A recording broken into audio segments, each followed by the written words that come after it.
Hi everyone, welcome back to Novel Nomad and welcome to my Aussie April TBR. So I wasn't actually planning to do much for Aussie April this year because I was planning to travel to Japan again, and obviously with everything that's happening that has it's not going ahead, it's fallen through. And so I thought, considering we're all in self-isolation and we're very much quarantined to our own cities, homes and countries, I might as well do Aussie April and explore some of the wonderful fiction, non-fiction and excellent reads that have been written and published by Australian authors. So first off, I'm going to be doing a very eclectic range, but these are the books that I want to read. I will also be doing a Aussie April recommendations video. I'm going to recommend a whole range of different books that you could possibly find, and I'm going to try and make sure most of them are available globally, especially considering that probably some of them may not be in all markets, but I'm going to try and make sure that most of them are, so people can access them from all around the world.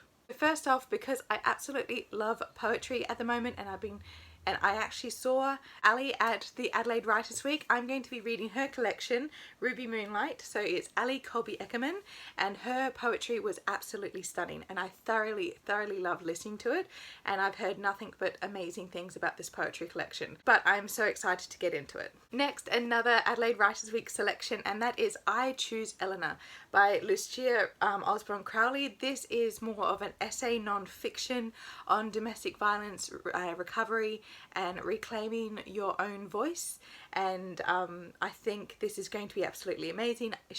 Lucia did a talk with Bree Lee at Adelaide Writers Week, and I love Bree Lee's book, so I think this is going to be equally powerful, and it's nice and short as well. Next, I got this as my blind date with a book at the Adelaide Writers Week Bookstagram dinner, and that is Jasper Jones by Craig Silverley. This is actually Australian classic fiction, really, and it's taught in many high schools, but I've never read it. There is even a TV show and a play based off the book, so I'm definitely going to get into this one. It's won quite a number of awards, as you can see by those stickers, and also it's going to be excellent good fun to get into some really hard-hitting Australian fiction.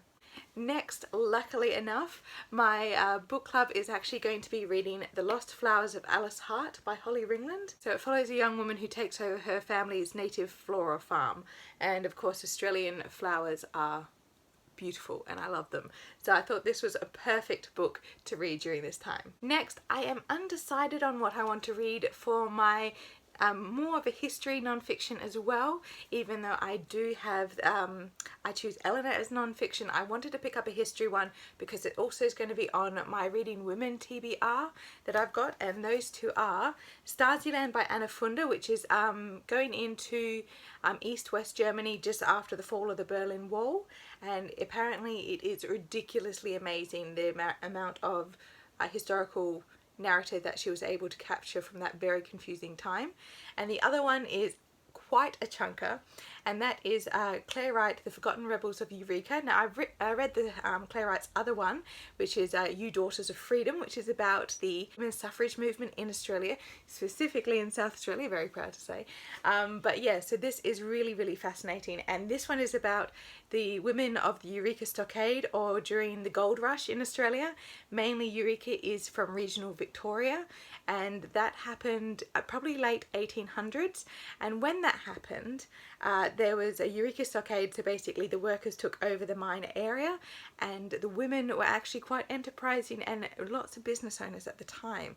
So she looks into the women rebels of the Eureka Stockade, so that's really cool. So these are my two choices. I may be leaning towards this one because it is smaller, but then again, I love women's history that is barely discussed, so it might be Eureka Stockade. Okay, so they are the books I am reading over the Aussie April. I will probably be picking up a few more, definitely a few more YA reads because I have so many to read coming up, but definitely let me know what you're planning to read down below, and stay tuned for my Aussie April recommendations video. I'll be covering, like I said, as many genres as possible, and I hope you all have a wonderful day. Happy reading, and let me know what Aussie reads you are planning to read. See you next time. Bye!